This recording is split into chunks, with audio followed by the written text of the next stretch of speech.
இன்னைக்கு டே 8 of healthy eating நல்லா தான் போச்சு. நான் ஏன் இந்த பிரிஸ்கிரிப்ஷன் பாக்ஸை காட்டிட்டு இருக்கேன்னா, மெடிசன் வந்து யூகேல இப்படி தான் தருவாங்க. ஃபர்ஸ்ட் டே நான் வந்து டாக்டர் கிட்ட போனப்போ அன்னைக்கே சொல்லிட்டாங்க, என்ன மெடிசன் நீங்கள் எப்போ எடுக்கணும் அப்படின்னு சொல்லிட்டு. செகண்ட் மெடிசன் வந்து எனக்கு பிரிஸ்கிரிப்ஷன் வந்து ஆப்பில் தான் வந்துச்சு. இங்கே ஃபுல்லாமே வந்து எல்லாமே ஆப்பில் தான் நம்ம கண்ட்ரோல் பண்ணணும். ஸோ வந்து ஆப்பில் வந்துச்சு. அதுக்கப்புறம் நான் போய் ஃபார்மசியில் போய் வாங்கிட்டு வந்துட்டேன். அதிலே போட்டுருந்துச்சு நீங்கள் எப்போல்லாம் இந்த டேப்லெட் எடுக்கணும் அப்படின்னு சொல்லிட்டு. ஸோ நல்லா இருந்துச்சுல. I just wanted to share with you guys.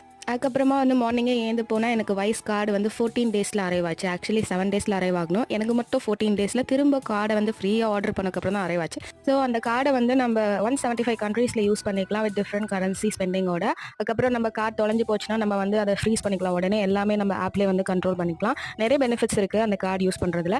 So நான் மார்னிங் வந்து ஆப்பிளும் ஆரஞ்சும் ஆப்பிளும் பனானாவும் எடுத்துக்கிட்டேன்.